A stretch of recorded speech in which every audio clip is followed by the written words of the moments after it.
sampaikan kepada Bapak Ibu Guru rekan-rekan sejawat yang telah menyempatkan diri untuk menghadiri kegiatan berbagi praktik baik yang pada kesempatan kali ini saya pribadi, saya Jonendra, salah satu CGP Angkatan 10 Kabupaten Lombok Tengah yang saat ini bertugas di SMA Negeri 2 Bogor. Pada kesempatan kali ini saya akan memberikan materi terkait diseminasi menyebabkan pemahaman budaya positif. Sebelum kami lebih jauh menjelaskan apa itu budaya positif, saya memberikan beberapa pertanyaan pematik. Yang pertama, ini dapat mendisiplinkan anak. Kemudian yang kedua, pemberian hukuman dengan hal positif seperti membaca atau membersihkan halaman sekolah dapat mendisiplinkan anak. Nah, ini juga sering kita lakukan. Terkadang kita berharap dengan memberikan hukuman atau seperti membersihkan halaman atau membaca buku, itu kita harapkan anak-anak besar menjadi lebih disiplin. Apakah itu nanti berpengaruh atau bagaimana, nanti kita lihat di slide berikutnya. Kemudian yang ketiga, dengan memberikan penghargaan, apakah dapat meningkatkan motivasi belajar anak? Yang ketiga, pada kesempatan kali ini ada beberapa materi yang akan saya sampaikan. Yang pertama terkait dengan disiplin positif dan nilai-nilai kebajikan universal. Kemudian yang kedua, teori motivasi, hukuman dan penghargaan serta restitusi. Kemudian yang ketiga terkait dengan keyakinan kelas. Yang keempat, kebutuhan dasar manusia dan dunia berkualitas. Yang kelima, posisi kontrol, dan yang terakhir adalah segitiga restitusi. Yang pertama, disiplin positif dan nilai-nilai kebajikan yang bersifat universal. Jadi ada sebuah paradigma yang harus kita rubah. Jadi terkadang kita sebagai guru memiliki semacam gambaran atau ilusi. Jadi ini kita kenal sebagai teori kontrol atau teori pilihan. Misalnya kita mempunyai ilusi bahwa guru itu selalu dia punya kontrol terhadap murid. Jadi kita punya kontrol penuh terhadap murid. Itu terkadang ada di benak kita, di pikiran kita, bahwa kita guru sebagai pendidik, sebagai orang tua mereka di sekolah, kita mengontrol penuh mereka. Apa yang kita inginkan harus mereka turuti. Itu yang pertama. Kemudian yang kedua, ilusi bahwa kritik dan membuat orang merasa bersalah dapat menguatkan karakter.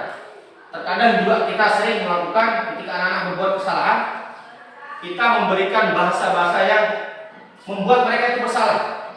Sebenarnya kita berasumsi bahwa dengan memberikan hal seperti itu, kedepannya anak ini akan memiliki karakter yang kuat. Apakah benar demikian? Nanti kita lihat. Berikutnya, ilusi bahwa semua kekuatan positif, efektif dan bermanfaat. Jadi sekali lagi, terkadang hal positif itu tidak selamanya bermanfaat untuk anak dalam jangka panjang. Kemudian berikutnya, ilusi bahwa orang dewasa memiliki hak untuk memaksa. Ini juga sering kita lakukan sebagai guru. Kita sebagai orang dewasa di sekolah, kita terkadang melakukan hal-hal yang sifatnya dalam tanda kutip itu memaksa anak untuk berbuat sesuatu. Misalnya untuk ketika pelajaran IPA misalnya, kita akan praktik kali ini tentang bedah ayam misalnya. Jadi kita paksa anak ini untuk membawa ayam. Jadi terkadang itu juga memberikan tekanan atau memberikan dampak yang kurang bagus lah untuk karakter anak. Oke, berikutnya paradigma tadi kita kenal yang sebagai teori kontrol tadi. Kita ada istilah stimulus respon. Jadi bagaimana caranya kita mengubah pola-pola tadi atau kebiasaan yang sudah kita lakukan yang dalam tanda kutip mungkin salah. Jadi ini kita ubah. Ada istilah stimulus respon dan teori kontrol. Jadi misalnya yang pertama, kita mengubah agar berpandangan sama dengan kita. Jadi selalu kita sebagai guru terkadang menanamkan hal-hal yang harus sama dengan kita pandangan terhadap anak. Jadi nanti kalau misal begini, kalau sekolah nanti ambil jurusan ini ya. Terkadang pandangan kita itu tidak selamanya sama dengan kepada anak-anak. Ini kebiasaan atau paradigma yang sering kita lakukan selama ini. Kemudian yang sebaiknya kita lakukan itu adalah bagaimana kita berusaha memahami pandangan orang lain tentang dunia kita ini, dengan dunia pendidikan, dengan anak kita di kelas. Jadi tidak kita dalam posisi memaksa, tapi kita dalam posisi memahami. Anak-anak maunya kemana? Anak-anak mau belajarnya seperti apa? Kita coba memahami. Jangan kita istilahnya memaksa. Oke, kita hari ini kita nyatet begitu, tapi kita tidak berusaha memahami bagaimana anak-anak ini maunya belajar seperti apa. Oke, yang kedua, perilaku buruk dilihat sebagai suatu kesalahan. Nah, ini juga sering kita lakukan di sekolah kita seperti dulu. Terkadang hal-hal yang menurut kita itu negatif itu adalah sebuah kesalahan. Tanpa kita harus mendalami bagaimana latar belakang dan segala macam. Ketika menemukan anak tidak memakai sepatu misalnya, jadi kita anggap, kita vonis, kita judge anak itu sudah salah. Tanpa kita mempelajari, oh ini mungkin dia latar belakang ekonominya kurang dan segala macam. Jadi hal yang kita lakukan di sini adalah semua perilaku itu biasa ada tujuannya. Jadi ada latar belakang yang mendasari, mungkin keadaan ekonomi dan segala macam. Bahkan ada anak-anak yang dalam tanda kutip dia sengaja untuk mencari perhatian dulu, teman-teman. Jadi hal seperti ini harus kita sama-sama kita sadari. Tidak selamanya yang dalam tanda kutip yang anak-anak itu lakukan menurut kita itu salah, itu sebenarnya salah. Jadi bagaimana kita mengharapkan anak-anak yang misalnya ada sering coret tembok, mereka punya bakat yang harusnya kita arahkan. Jadi hal seperti ini harus kita coba rubah ya, kita coba rubah sebagai sebuah paradigma yang baru lah. Kita tinggalkan kebiasaan-kebiasaan lama. Kemudian yang berikutnya, saya bisa mengontrol orang lain. Ini juga sebuah karakter yang melekat di kita. Terkadang sebagai guru, bahwa kita ini selalu beranggapan kita bisa mengontrol orang. Bisa sebagai atasan kita mengontrol semua jadi bawahan gitu. Atau mengontrol siswa kita harus begini, harus begini, harus begini. Padahal sebanyak kita lakukan itu adalah kita punya prinsip bahwa tidak semua orang bisa kita kontrol. Jadi bahkan diri sendiri pun belum tentu kita bisa kontrol. Jadi harus dipahami bahwa tidak boleh kita memaksakan kehendak sebagai guru terhadap siswa kita. Jadi kita harus sekali lagi beranggapan bahwa kita harus mempelajari latar belakang mereka, kenapa dia seperti itu. Oke, berikutnya kita kenal ada istilah disiplin positif atau teori kontrol ini yang dicetus oleh Dr. William Bresser. Ini dibagi menjadi 4 poin. Yang pertama, yang ini Anda tidak bisa mengontrol orang lain, hanya bisa mengontrol diri Anda. Jadi sekali lagi ini teori kontrol ada poin yang ini prinsipnya tidak bisa kita memaksakan atau mengontrol orang. Yang ada adalah kita bisa mengontrol diri kita sendiri. Itu pun terkadang tidak bisa kita lakukan. Kemudian yang kedua, yang ini semua perilaku itu memiliki tujuan. Baik kita sebagai guru ataupun anak, dia melakukan hal-hal yang menurut kita terkadang kurang bagus atau kurang positif. Sebenarnya mereka tuh punya niat seperti tadi saya bilang, mungkin salah satu cara untuk mencari perhatian guru, atau punya minat atau bakat yang belum tersalurkan. Kita kenal ada istilah teori motivasi. Ini kita bagi dua, ada motivasi ekstrinsik dan intrinsik. Yang pertama, motivasi ekstrinsik ini motivasi yang berasal dari luar. Apa tujuannya anak-anak ketika dia mempunyai motivasi ekstrinsik, misalnya dia hanyalah untuk menghindari hukuman. Apa contohnya, misalnya pada hari Senin semua harus menggunakan topi di KPR atau memasukkan baju ketika berada di sekolah. Mereka punya motivasi yang bukan berasal dari diri mereka, tapi berasal dari luar. Apa tujuannya? Hanya untuk ini, menghindari hukuman. Jadi ketika tidak ada bully, bukan lagi. Itu nanti akibatnya yang ditemukan. Ketika anak dia cuma mempunyai motivasi dari luar atau ekstrinsik. Kemudian yang kedua, ketika mempunyai motivasi ekstrinsik, dia anak akan cenderung mengharapkan imbalan. Jadi ketika nanti anak-anak siapa dapat juara 1 kita kasih hadiah. Jadi ada motivasi dari luar mereka. Jadi tidak selamanya penghargaan atau imbalan itu berdampak positif untuk anak. Nah, apa yang terjadi kalau sekiranya tidak ada imbalan, nanti akan membuat motivasi anak itu akan turun. Jadi sekali lagi, ketika ekstensi ada dua yang anak-anak dilakukan untuk menghindari hukuman atau mendapatkan imbalan. Kemudian yang kedua, motivasi intrinsik ini yang motivasi yang berasal dari dalam.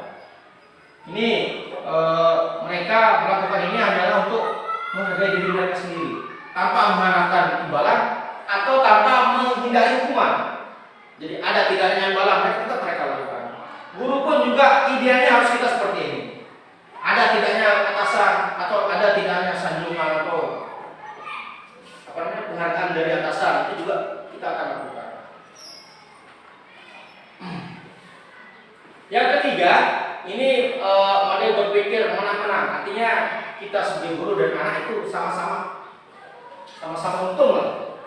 Jadi ketika ada masalah, anak tidak pernah jadi utang bermasalah.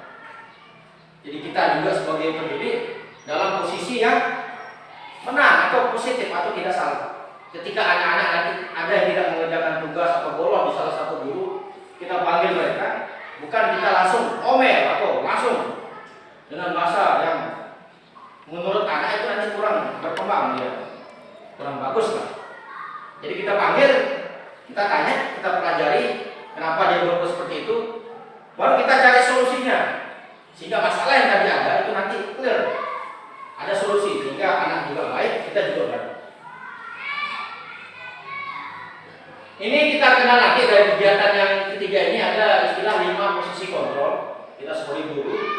Yang pertama sebagai penghukum dan yang kedua sebagai pembuat merasa bersalah. Nah, dalam kasus yang posisi kontrol kedua ini cenderung nanti ke anak-anak yang tadi yang pertama dia menghindari hukuman. Anak-anak yang memiliki motivasi ekstrinsik untuk menghindari hukuman itu nanti cenderung akan berhadapan sama kita guru yang punya posisi kontrol ini, menghukum dan membuat merasa bersalah. Ini kebanyakan yang kita lakukan ketika menemukan masalah, langsung kita hukum. Telat, langsung bisa lari-lari atau tulis saya tidak akan mengulangi 100 kali. Atau membuat anak ini merasa bersalah. Kita sebagai guru memberikan bahasa-bahasa yang membuat anak ini merasa bersalah. Ini posisi kontrol yang paling rendah kita sebagai guru. Yang tingkat berikutnya, ini bertindak sebagai teman atau pemantau. Ini lebih soft lagi, lebih lembut lagi kita sebagai guru. Harusnya seperti ini, kita akan berhadapan sama anak-anak yang mendapatkan imbalan tadi, yang sedikit ada niat untuk mendapatkan prestasi.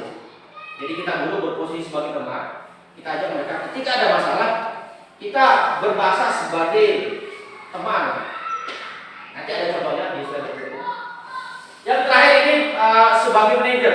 Idealnya kita sebagai guru harusnya seperti ini, berposisi sebagai seorang manajer. Jadi kita ini untuk mengeksekusi ya, untuk mengatur anak-anak yang pada posisi menghargai diri dari motivasi ekstrinsik. Berikutnya ada segitiga restitusi. Ini ada 3. Ada menstabilkan identitas, kemudian validasi kebutuhan, dan menanyakan keyakinan. Poin yang keempat, yakni ada realitas kebutuhan kita itu berbeda. Jadi kita sebagai guru, kita harus pahami anak juga memiliki kebutuhan yang berbeda-beda. Jadi secara umum kebutuhan manusia itu ada 5. Yang ini ada kebutuhan untuk bertahan hidup, kebutuhan untuk penguasaan, kemudian kasih sayang dan rasa diterima. Yang keempat, kesenangan, dan yang terakhir itu kebebasan. Berikutnya kita bahas terkait masalah disiplin. Nah, ini makanan kita sehari-hari. Ini berasal dari kata disiplina yang artinya belajar. Jadi dengan disiplin ini akan membuat orang menggali potensinya menuju sebuah tujuan. Jadi kalau kita disiplin, kita lama-lama apa yang menjadi tujuan kita itu tercapai. Namun terkadang di budaya kita nih, disiplin ini berubah menjadi sesuatu yang dilakukan seorang pada orang lain untuk mendapatkan kepatuhan. Jadi ketika tidak patuh, ya sudah. sudah tidak disiplin. Itu makna yang kita dapatkan sekarang di paradigma yang sekarang. Padahal disiplin ini sekali lagi dia sebagai bentuk tadi bagaimana kita menggali potensi supaya mencapai tujuan yang kita capai. Kecenderungan umum adalah menghubungkan kata disiplin dengan ketidaknyamanan, bukan dengan apa yang kita hargai atau pencapaian suatu tujuan yang benar. Jadi sekali lagi, ketika kita dihadapkan sama aturan-aturan atau seperti tadi, hal-hal yang harus kita patuh, ketika itu melenceng kita sudah tidak dianggap disiplin.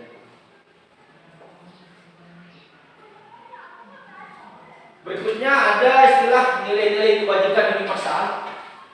Ini merupakan sifat-sifat positif pada manusia yang merupakan tujuan yang mulia yang ingin dicapai setiap individu. Jadi nilai universal ini dicetus oleh Dr. William Glasser bahwa setiap perilaku atau perbuatan itu memiliki tujuan. Jadi sekali lagi kita harus memahami bahwa ketika anak-anak berbuat seperti ini, dia punya motivasi apa, dia punya tujuan apa. Itu yang harus kita pelajari supaya sekali lagi untuk menghindari yang tadi kita akan menghukum anak atau kita akan membuat anak ini terus merasa bersalah. Kemudian nilai-nilai kebajikan yang ingin dicapai setiap anak Indonesia kita kenal istilah dengan profil pelajar Pancasila. Ini yang sekarang digaungkan oleh Mas Menteri kita. Jadi bagaimana karakter anak itu dibuatkan melalui kurikulum merdeka. Jadi supaya nanti para siswa kita itu memiliki karakter profil pelajar Pancasila. Yang terdiri dari yang pertama itu adalah beriman, bertakwa kepada Tuhan Yang Maha Esa dan berakhlak mulia. Kemudian mandiri, bernalar netes, berkebinaan global, kemudian bergotong royong dan kreatif. Nah, inilah karakter-karakter yang harusnya idealnya di dalam muatan kurikulum merdeka itu tersampaikan di dalam didik kita. Kemudian yang kedua, teori motivasi, hukuman dan penghargaan serta restitusi. Nanti kita lihat apakah yang kita lakukan selama ini sudah tepat atau belum. Jadi mengulas lagi yang tadi ada motivasi eksternal, internal dan memiliki tujuan disiplin positif. Yang pertama motivasi eksternal. Ini seperti yang diuraikan tadi, dia akan cenderung untuk menghindari tadi hukuman. Jadi anak-anak yang memiliki motivasi ekstensif cenderung untuk menghindari hukuman. Ada pertanyaan di dalam benak mereka untuk yang anak-anak yang memiliki motivasi eksternal, apa yang akan terjadi apabila saya tidak melakukannya?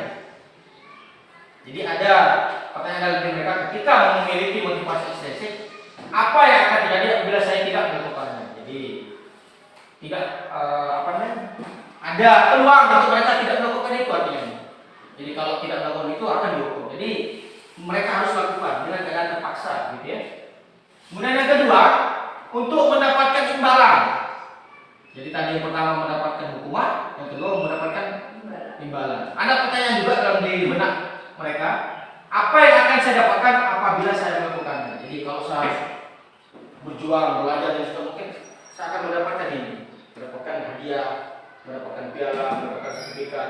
Kalau saya tidak melakukan itu, berarti kalau tidak ada hadiah, saya tidak akan melakukannya. Jadi seperti itu nantinya. Dan terakhir adalah motivasi internal. Ini menghargai diri sendiri. Jadi di dalam benak mereka itu mereka akan punya pertanyaan seperti ini, saya akan menjadi orang yang seperti apa kalau tidak melakukannya. Jadi kalau kita terapkan motivasi dari dalam diri mereka sendiri mungkin, jadi pertanyaan-pertanyaan ini akan muncul.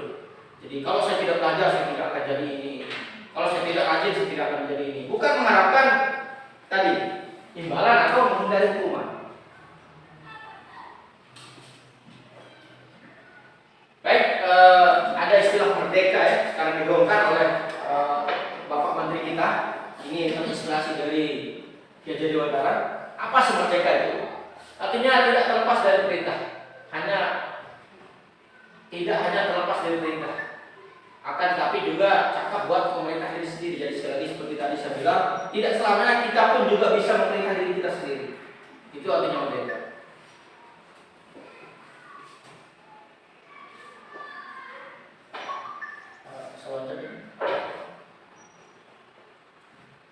Berikutnya ada program kebajikan atau apresiasi.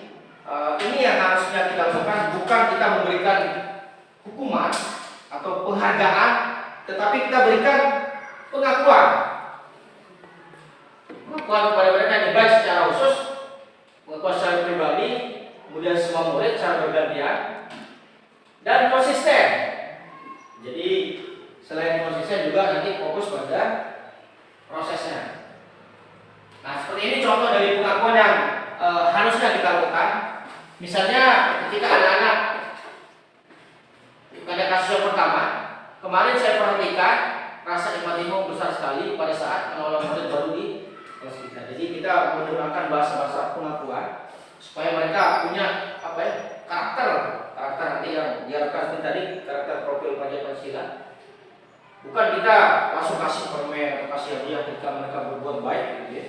Jadi kita hindari bahasa-bahasa penghargaan, tapi kita pakai bahasa pengakuan. Yang kedua, saya menghargai kepedulianmu pada saat kamu membantu teman-temanmu di tugas kelompok. Yang terakhir, terima kasih untuk rasa tanggung jawabmu pada saat kamu memungut kertas-kertas yang berserakan di lantai. Jadi dengan kita memberikan pengakuan nanti akan kita harapkan ada kesadaran diri dari mereka, dari siswa kita. Bukan ketika siapa yang nanti memungut sampah kita kasih, wah permen. Nah, ketika tidak dijanjikan imbalan tadi, motivasi itu diamankan. Tapi kalau kita berikan pengakuan, nanti anak-anak itu akan tersentuh. Jadi karakter mereka nanti akan tumbuh ya, sesuai dengan yang kita harapkan. Kemudian ini perbedaan antara hukuman dan konsekuensi. Ini yang hampir tiap hari kita lakukan di kelas kita. Yang pertama, ketika anak-anak melakukan kesalahan, ini juga sering kita lakukan. Mencatat 100 kali dalam buku kalimat, saya tidak akan terlambat lagi karena tamat sekolah. Itu tekanan sering. Kemudian lari mengelilingi lapangan basket 2 kali. Mulai diminta untuk push up, menggantikan kertas tugas dengan bukan coret-coret. Ini sekali lagi sering kita lakukan. Apakah ini nanti masuk hukuman atau gimana? Kita lihat. Ya. Jadi ketika anak-anak lari mengelilingi lapangan itu termasuk hukuman, bukan begitu. Jadi sebaiknya nanti ini kita hindari. Jadi yang pertama itu hukuman, yang kedua hukuman. Yang menggantikan kertas tugas teman yang telah dicoret itu konsekuensi. Jadi ketika anak berbuat kesalahan, kita suruh ganti. Jadi kita coba hindari yang ini.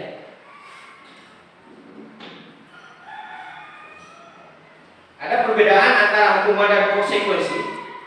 Jadi kalau hukuman tadi, dia menyakitkan. Konsep buat anak yang kita dihukum itu. Tetap mereka ikuti, tapi benar mereka itu tersakiti. Jadi karakter mereka nanti akan rusak. Dan konsekuensi ini sesuatu yang harus terjadi. Berikutnya membuat anak sakit, baik kita dengar.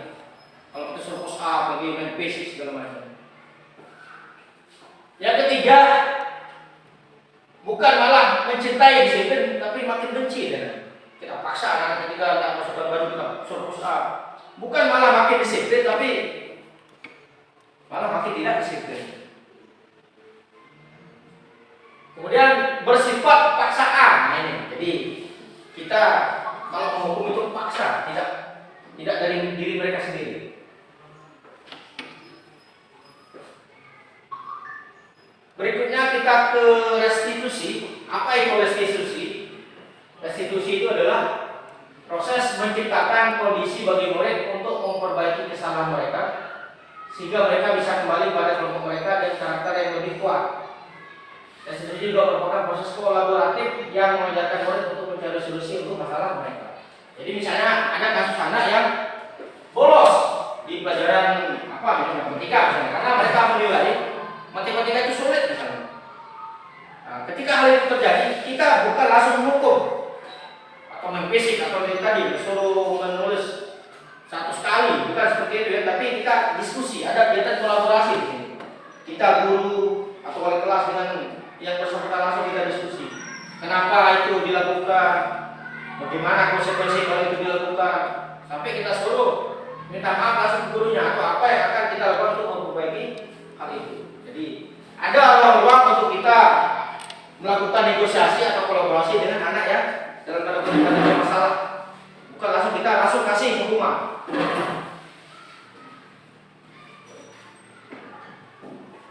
Oke, berikutnya. Nah, ini ciri-ciri dari restitusi. Yang pertama, bukan untuk menebus kesalahan, tetapi belajar dari kesalahan. Seperti kalau ada masalah, kita jadi penengah antara yang satu dengan yang lain. Supaya apa? Supaya nanti anak ini dia istilahnya bisa mengakui kesalahan dan bisa menebusnya. Kalau ada anak yang bolos, kita panggil di pelajaran apa dia bolos, kita tengahi dia dulu yang bersangkutan. Baru di sana nanti dia negosiasi apa yang harus dilakukan untuk menebus kesalahannya. Mungkin langsung belajar mandiri untuk mengejar ketertinggalan dan lain-lain. Kemudian yang kedua, ini memperbaiki hubungan. Memperbaiki hubungan misalnya seperti tadi dalam kasus anak-anak yang tidak mengerjakan PR, kita tengahi, kita cari solusi lah supaya apa? Supaya hubungan antara siswa kita dengan guru yang tadi bermasalah itu nanti kembali baik.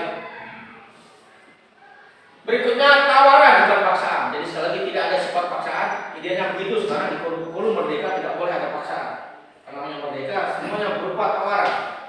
Jadi bagaimana bahasa itu, bagaimana kalau kita begini, bagaimana kalau seandainya begini, bagaimana kalau langkah yang kita ambil begini. Selalu ada kita pakai bahasa-bahasa tawaran. Tidak boleh kamu harus begini, karena nanti akan istilahnya tidak memberikan ruang untuk anak untuk mengeksplor diri mereka apa yang harus mereka lakukan. Jadi ketika nanti ada masalah, mungkin dia tidak bisa masuk pelajaran ketika menggunakan cuma nyatet, kita berikan tawaran. Bagaimana kalau kita belajar begini, supaya nanti untuk menghindari dia bolos dan segala macam.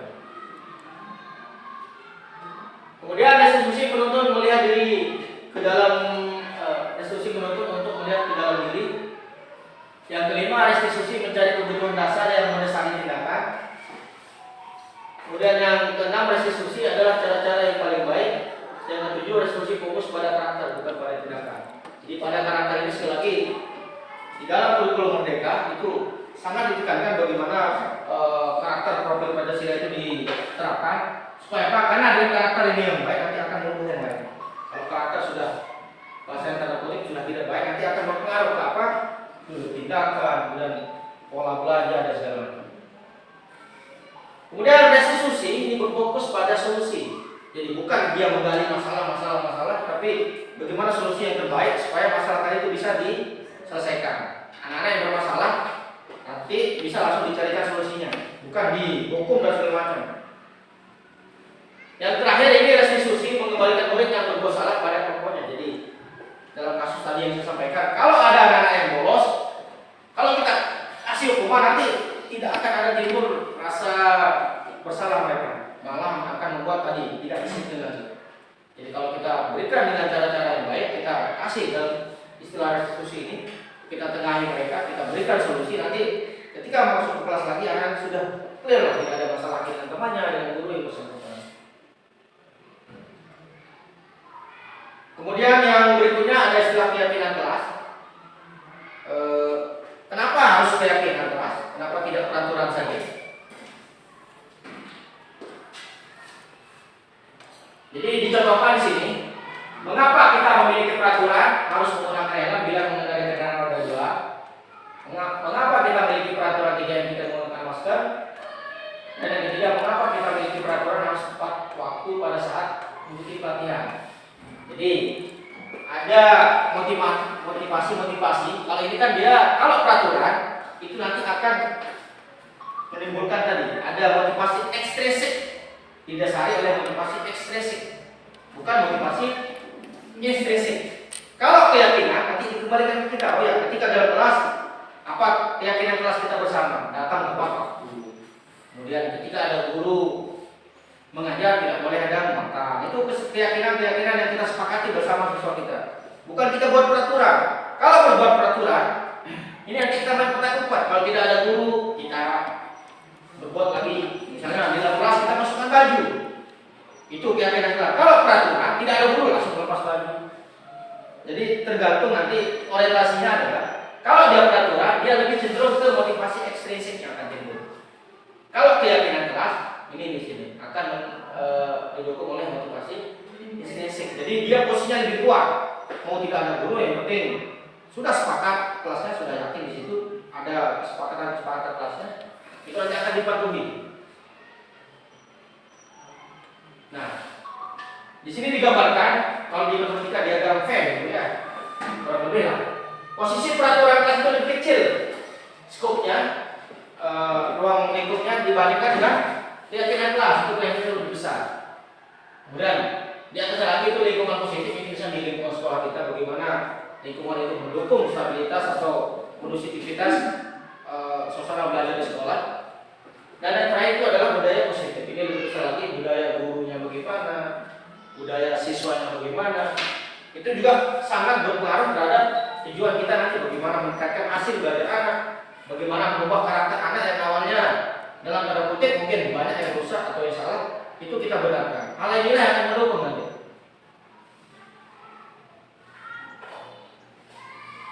Nah, ini contoh-contoh dari peraturan kelas. Selalu kembalikan buku ke tempatnya, dilarang mengganggu orang lain. Kalau keyakinan kelasnya dibahasakan seperti ini, memiliki rasa tanggung jawab. Lebih banyak skopnya tanggung jawab terhadap apa banyak, tidak cuma mengembalikan buku. Kemudian dilarang mengganggu orang lain peraturannya, tapi kalau di bahasa yang lain itu menghormati orang lain. Jadi tidak cuma mengganggu, tapi menghargai. Ketika dia berbicara, kita tidak boleh ikut berbicara.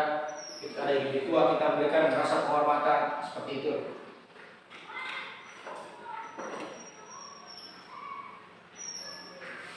Oke, selanjutnya kebutuhan dasar manusia dan dunia berkualitas. Jadi kita kenal tadi kebutuhan dasar manusia itu ada 5. Yang pertama survival atau bertahan hidup. Ini cara umum kita semua butuh ini. Ada kebutuhan untuk bertahan hidup atau survival. Yang kedua untuk penguasaan. Jadi kita cenderung manusia ingin menguasai. Bukan cuma kita sebagai guru, tapi anak-anak juga cenderung begitu. Jadi kita harus memahami bahwa anak-anak juga punya kebutuhan ini. Dia menguasai apa? Menguasai temannya, menguasai kelas dan segala macam.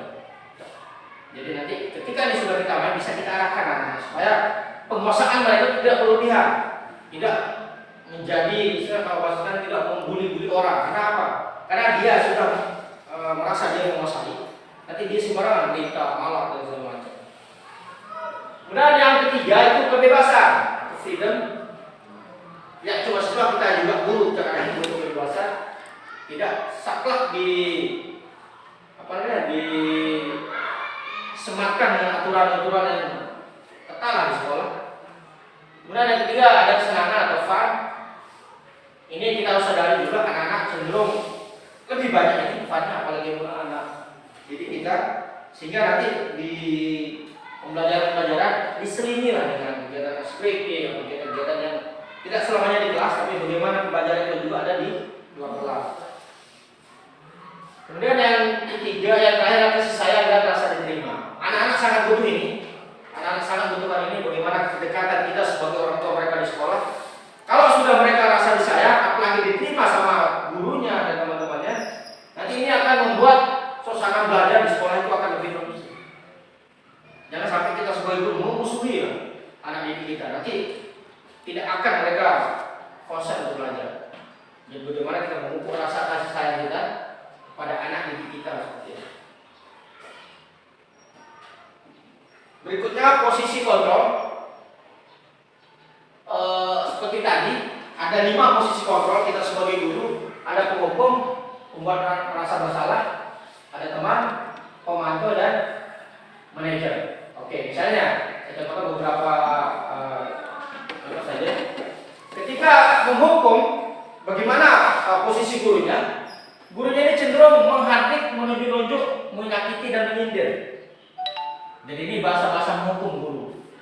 Ketika di kelas, di sini anak-anak mungkin yang tadi ada yang kurang nilainya atau tidak mengerjakan tugas, ada yang telat, kita sindir-sindir.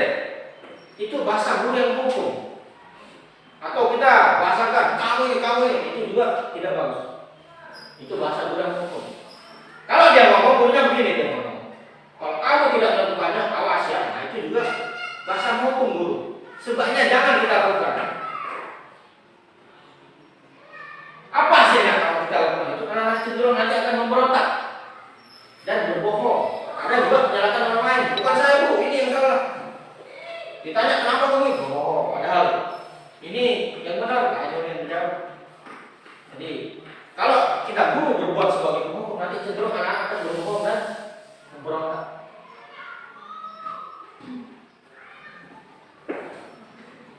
Kemudian kalau pembuat rasa bersalah, ini gurunya berceramah dan mengatakan seharusnya kamu begini. Itu juga bahasa membuat orang merasa bersalah.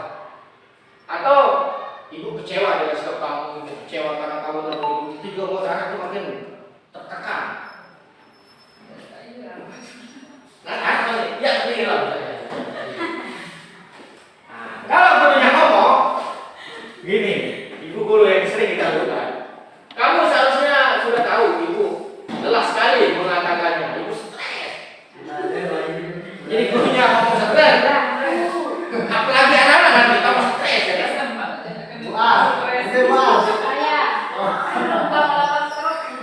Kalau anak-anak kita berikutnya ada apa sih ya? Anak-anak akan cenderung menyembunyikan dan berbohong daripada kita kena omel, sudah kita sembunyikan saja masalah kita. Atau dia berbohong. Itu akibatnya. Kalau ini terus kita kerjakan, apa dia serta diri kita kan? Nah, yang ketiga ini kita posisi sebagai teman, lebih lembut lagi lah. Nah, jadi gurunya di sini membuatkan alasan-alasan untuk muridnya. Bisa nanti ibu lale dia lebih sayang satu murid saya. Ketika ada guru yang nanya, kemana sini? Oh dia kesini, padahal enggak. Cenderung dia akan membela anak muridnya. Atau begini dia bahasakan, ayolah lakukan ini ibu, masa kamu tidak mau? Ingat tidak ibu pernah bantu. Itu juga bahasa teman. Bagus tapi kurang bagus, artinya lebih baik dari yang dua ini lah, daripada yang penghukum atau buat masalah. Yang lebih bagus kita sebagai teman. Yang keempat lebih bagus lagi sebagai pemantau. Jadi guru di sini dia memantau, apa yang dimantau dia menghitung dan mengukur. Jadi kita lihat anak-anak yang misalnya yang awalnya di juara 1 bagaimana kisahnya, apakah dia menurun lagi, apakah dia salah, bagaimana kita pantau dia. Kemudian kita ingatkan kalau kita sudah melihat dia di luar jalur, kita ingatkan apa peraturannya. Jadi aturan yang selama ini kita buat itu bagaimana supaya tidak dilanggar. Jadi kalau sudah kita bersifat sebagai pemantau, anak-anak terus akan menyesuaikan diri bila dewasa berangkat. Tapi yang terakhir itu adalah sebagai manajer. Kita idealnya posisinya sebagai begitu, sebagai manajer. Ketika ada anak-anak yang bermasalah, kita tanya mengapa. Bukan kita langsung ngomel. Kalau dia gurunya berbicara, dia bahasa-bahasa seperti ini lah. Apa yang kita yakini, apa yang bisa mengerjakan untuk memperbaiki masalah ini.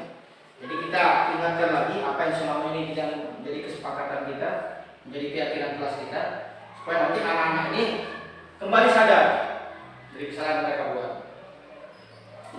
Dan ini hasil yang akan dicapai itu menguatkan pribadi. Anak-anak yang tadi bermasalah itu makin kuat, tahu salahnya dan makin kuat. Tidak tertekan dengan bahasa-bahasa yang di awal tadi. Ya. Nah seperti ini, mirip yang tadi saya kecewa sekali dengan kamu tidak pernah benar-benar buat ini bahasa-bahasa yang sebanyak menghindari. Jadi kalau yang pertama buat orang merasa bersalah, cenderung kita nanti akan mengeluarkan bahasa-bahasa yang seperti ini. Saya kecewa sekali dengan kamu. Nah, yang benar itu yang ini, yang manajer. Bagaimana kamu bisa menyelesaikan masalah ini? Jadi kita ada ruang untuk mereka negosiasi. Jadi tidak langsung kita menghukum, menjudge anak murid kita supaya nanti tidak tertekan. Yang terakhir segitiga restitusi, ini ada tadi dari 3, ada menanyakan keyakinan, memvalidasi kebutuhan dan menstabilkan identitas. Kalau tadi yang pertama ini menanyakan keyakinan dengan pertanyaan-pertanyaan seperti ini. Nilai apa yang telah kita sepakati? Atau kamu ingin menjadi orang seperti apa? Ini untuk mengembalikan mereka ke track yang sudah kita sepakati dari awal. Ketika sudah mereka di luar jalur. Jadi kita ingatkan mereka. Misalnya dia berbuat salah di kelas, dia tidak mengerjakan PR, kita ingatkan. Apa kesepakatan kita? Apa keyakinan kelas kita? Salah satunya misalnya harus mengerjakan tugas.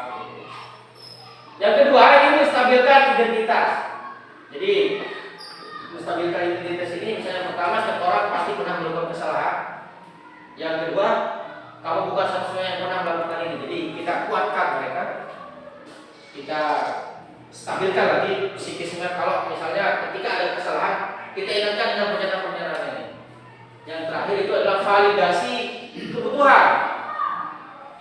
Kamu tentu punya alasan mengapa melakukan itu, ini kita utarakan mereka ketika nanti anak-anak sudah ada yang berbuat salah.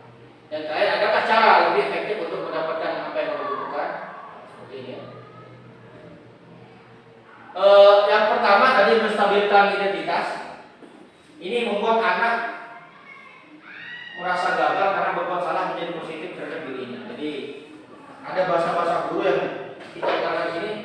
Berbuat salah itu hal yang manusiawi, tidak ada manusia yang sempurna. Bapak Ibu juga pernah berbuat salah. Nah, jadi kita menggunakan bahasa-bahasa yang bagaimana anak itu nanti karakternya menjadi stabil lagi, tidak tertekan lagi. Kalau untuk memvalidasi kebutuhan, bahasa-bahasa guru di sini seperti ini, kamu bisa saja melakukan hal yang lebih buruk, tapi kamu tidak melakukannya, kan? Jadi kamu pasti punya alasan mengapa melakukannya. Kemudian apa yang penting bagi kamu? Nah, jadi ada beberapa pertanyaan yang membuat anak ini menyadari lagi apa sih kebutuhan yang sebenarnya mereka butuhkan di dalam belajar atau di dalam sekolah dan mana. Yang terakhir, untuk menanyakan keyakinan guru di sini, apa nilai yang kita percaya di kelas atau sekolah kita. Jadi kalau ada kesalahan-kesalahan seperti tadi tidak mengikuti pelajaran, kita ingatkan ke mereka apa keyakinan kelas kita. Jadi kita bacakan lagi keyakinan kelas supaya mereka memahami lagi kesalahan-kesalahan mereka buat. Oke, baik, terima kasih. Mungkin hanya ini yang bisa saya sampaikan. Kurang lebihnya saya mohon maaf. Wabillahi taufik wal hidayah. Wassalamualaikum warahmatullahi wabarakatuh.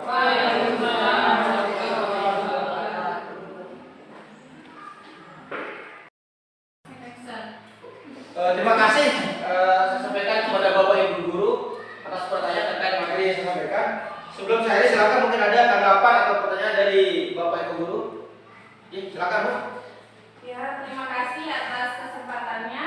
Assalamualaikum warahmatullahi wabarakatuh. Baiklah, terima kasih saya sampaikan kepada Pak Juna karena telah menyampaikan tentang budaya positif. Jadi kita sebagai guru itu bisa memahami bahwa posisi kontrol seperti apa, kemudian budaya-budaya positif seperti apa yang bisa kita terapkan di sekolah. Jadi terkadang kita sebagai guru, terutama saya pribadi, dalam melaksanakan posisi kontrol itu sering menjadi penghukum buat murid-murid kita. Jadi sebelum saya mendapat pemaparan materi tentang posisi kontrol, awalnya saya menjadi penghukum dan lebih membuat anak itu lebih merasa bersalah. Dan jarang sekali, bahkan mungkin bisa dibilang tidak pernah menjadi seorang manajer pada anak-anak. Jadi materi ini cukup sangat memberikan pencerahan dan sangat bermanfaat, terutama buat saya pribadi. Jadi bagaimana sekarang saya akan berusaha menjadi seorang guru, kalau tidak bisa menjadi manajer yang bagus, mungkin minimal lah menjadi pemantau gitu. Jadi bagaimana bisa sebisanya saya akan menghindari yang namanya hukuman dan membuat anak merasa bersalah, karena itu pasti akan berdampak pada karakter anak atau psikologis anak. Jadi saya ucapkan terima kasih sudah memberikan materi yang sangat bermanfaat. Semoga kita semua menjadi guru yang bisa menjadi manajer dan pemantau untuk anak-anak didik kita. Terima kasih. Assalamualaikum warahmatullahi wabarakatuh. Waalaikumsalam. Ada lagi yang lain Bapak Ibu? Oke, silakan. Kalau memang cukup, sekali lagi terima kasih atas perhatian, atas waktu yang telah disempatkan untuk menghadiri kegiatan yang saya lakukan pada siang hari ini. Sekali lagi, tidak ada gading yang tak, tidak ada manusia yang sempurna. Mohon maaf kalau sekiranya ada kesalahan. Saya akhiri. Assalamualaikum warahmatullahi wabarakatuh.